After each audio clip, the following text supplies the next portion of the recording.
Assalamualaikum warahmatullahi wabarakatuh. Di video ini akan dijelaskan tentang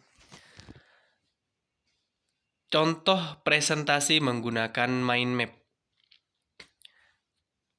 Kalau bisa diperhatikan di sini bahwa angka 1 sampai 5 ini adalah urutan ide atau kerangka berpikir agar mudah dipahami. Baik, kita langsung saja pada pembahasan nomor 1, Me and My Dream Job. Me and My Dream Job ini adalah judul dari presentasi. Pada saat membahas tentang Me and My Dream Job di sini, perlu diingat bahwa pada sesi ini kita perlu menjelaskan tentang introducing self, perkenalan diri, sebagaimana outline yang sudah dijelaskan di grup WA. Kemudian setelah selesai perkenalan diri, dilanjutkan pada penjelasan sekilas tentang My Dream Job. Jadi berikan pengantar sekilas tentang My Dream Job. Contohnya, setiap orang tidak mungkin tidak memiliki impian dalam hidupnya. Semua orang pasti menginginkan pekerjaan yang sangat diidamkannya di dalam hidupnya. Itu sekilas pengantar dari My Dream Job yang ada pada poin 1 sebagai informasi rujukan atau pengantar untuk membahas nomor 2. Ya, kita lanjut pada nomor 2. Contohnya seperti ini. Menjadi seorang dosen adalah impian yang sangat saya idamkan mulai dari sejak saya berada di bangku SD. Ada alasan yang sangat kuat kenapa saya ingin menjadi seorang dosen. Langsung setelah menjelaskan itu langsung masuk pada pembahasan poin 3, yaitu alasan. Di sini ada dua alasan utama kenapa saya ingin menjadi seorang dosen. Ya jelas ya, peralihan ide antara 1, kedua, ketiga itu sangat jelas. Jadi ada pengantarnya di situ. Tidak hanya menyebutkan. Jadi seperti ini caranya presentasi. Kalau hanya disebutkan itu kurang mengena atau kurang memahami. Karena dalam speaking itu butuh penjabaran ide agar orang bisa paham apa yang dimaksud. Makanya semakin detail ide yang disampaikan akan semakin bagus dan poinnya akan tinggi. Baik, kita lanjutkan pada poin 3. Ada dua alasan utama kenapa saya ingin menjadi seorang dosen. 1 adalah saya ingin melanjutkan atau ingin mencapai impian dari orang tua saya, parents dream. Jadi dulu sejak saya kecil orang tua saya sudah sangat sering mengucapkan bahwa beliau ingin memiliki seorang anak yang bisa menjadi seorang dosen. Setelah saya tanya kenapa beliau ingin memiliki seorang anak yang menjadi dosen, dikarenakan menjadi seorang dosen berarti menebarkan manfaat yang sangat banyak karena bisa mengajari orang, bisa menjadikan orang yang kurang paham bisa menjadi paham, orang yang tidak tahu menjadi tahu. Sehingga dengan adanya wawasan yang mendalam bagi setiap orang, maka seseorang bisa menjadi mandiri bagi dirinya sendiri, bisa membantu dirinya dengan keilmuannya. Bahkan dia ataupun mereka bisa bermanfaat bagi orang banyak. Dan itulah amal jariah yang tidak akan pernah putus. Itu penjelasan dari orang tua saya. Dan saya sangat sepakat dengan alasan orang tua saya tersebut. Oleh karena itu, saya tidak pernah berhenti belajar untuk bisa meraih impian tersebut. Kemudian alasan yang kedua adalah di Indonesia sangat kurang pendidik yang profesional atau yang berkualitas. Oleh karena itu, saya ingin menjadi satu di antara pendidik yang berkualitas atau yang profesional tersebut. Tentunya ini bukanlah hal yang mudah. Namun, saya sudah mengkonsep cara-cara agar saya bisa meraih impian menjadi seorang dosen tersebut. Kemudian nyambung pada nomor 4. Saya secara umum ada dua hal bagaimana cara meraih impian saya tersebut. Yang pertama adalah study.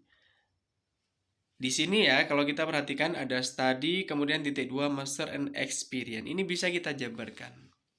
Oke, study di sini maksudnya adalah kuliah tentunya, kuliah di perguruan tinggi, meraih gelar setinggi-tingginya karena dengan semakin tingginya level pendidikan yang kita miliki, maka pastinya akan banyak ilmu yang bisa kita dapatkan. Semakin luas wawasan yang kita miliki. Dengan belajar sungguh-sungguh di perguruan tinggi, maka tentunya kita akan master. We will master what the subject or the major that we have take. Jadi kita akan menguasai bidang kita. Kita akan menjadi dosen biologi yang sebenarnya dengan kuliah. Kemudian kenapa harus kuliah? Karena di dalam perkuliahan kita tidak hanya belajar tentang keilmuan yang berhubungan dengan biologi misalnya. Kita akan memiliki banyak pengalaman. Salah satunya adalah pengalaman dalam bidang bersosialisasi. Kenapa ada pengalaman bersosialisasi? Karena di dalam universitas ada organisasi yang bisa kita ikuti. Kemudian ada yang namanya KKN, di mana di dalam KKN kita bisa meneliti banyak hal. Jadi pada saat kuliah kita diajari tentang metode penelitian, dan metode penelitian inilah yang kita terapkan pada saat KKN. Kita bisa mencoba menganalisa hal-hal yang berhubungan dengan keilmuan kita. Misal kita adalah seorang mahasiswa dalam bidang biologi, maka kita bisa menganalisa kehidupan sosial yang berhubungan dengan biologi. Sehingga hasil temuan kita tentunya bisa bermanfaat bagi masyarakat. Selain itu di dalam perkuliahan kita juga diajarkan tentang bagaimana caranya mendidik, caranya mengajar yang baik. Sehingga cara-cara tersebut yang bisa kita terapkan pada mahasiswa yang kita ajar nantinya. Dan tentunya ada juga yang namanya PKL, di mana dalam PKL ini kita praktek mengajar. Dari praktek inilah kita bisa mendapatkan bekal, bisa menerapkan keilmuan kita tentang cara-cara mengajar yang baik, tentunya dengan penguasaan materi juga, sehingga akhirnya bisa kita terapkan kepada mahasiswa kita di kelas. Kemudian cara yang kedua, setelah meraih pendidikan yang tinggi, maka saya akan melamar di beberapa universitas, di mana mungkin ini memang tidak mudah, tapi sangat perlu untuk kita coba dengan mendaftar kepada beberapa universitas, baik universitas yang terkemuka ataupun yang tidak.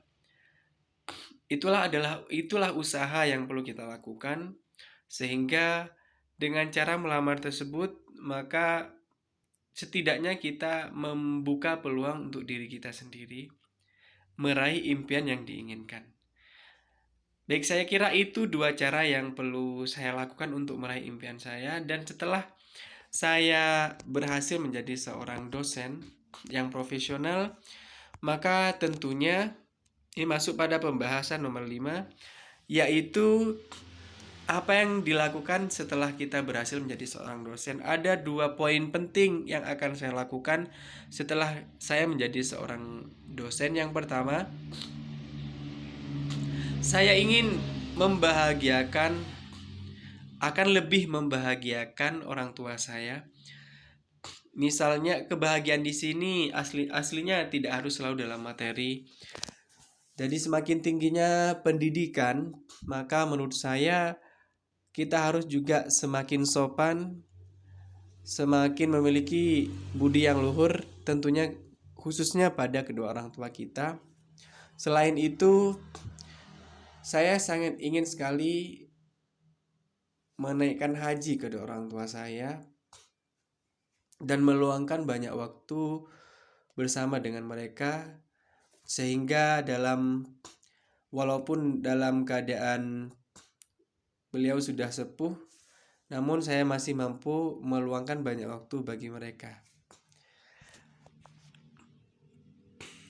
Hal kedua yang ingin saya lakukan adalah saya ingin membantu anak-anak dari keluarga yang kurang mampu untuk meraih pendidikan yang lebih tinggi. Hal ini sangat penting bagi saya karena dengan pendidikan yang lebih tinggi, maka seorang anak dari keluarga yang kurang mampu akan mampu menjadi eh, akan memiliki skill, akan bisa mengasah skillnya, sehingga dengan kemampuan yang mereka miliki, dengan pendidikan yang tinggi yang mereka miliki, maka mereka menjadi seorang yang mandiri, yang bisa bahkan membuka lapangan pekerjaan untuk dirinya dan orang banyak, sehingga ekonominya bisa meningkat atau terbantu. Hal itu yang menurut saya sangat logis. Jadi saya tidak mau sukses sendirian, saya ingin sukses bersama-sama dengan mereka yang belum sukses. Saya ingin membimbing mereka untuk meraih keberhasilan dalam hidup mereka. Baik, saya kira itu yang perlu saya jelaskan. Terima kasih banyak atas perhatiannya. Assalamualaikum warahmatullahi wabarakatuh. Itulah cara-cara dalam presentasi menggunakan mind map. Jangan lupa selalu awali presentasi kalian dengan salam dan diakhiri dengan salam. Sekali lagi, presentasi yang jelek adalah presentasi yang hanya menyebutkan. Sementara presentasi yang baik adalah presentasi di mana ada penjelasan dari setiap poin yang ada di bagian mind map ini. Saya akhiri penjelasan dan sekaligus contoh presentasi menggunakan mind map ini. Semoga bermanfaat. Assalamualaikum warahmatullahi wabarakatuh.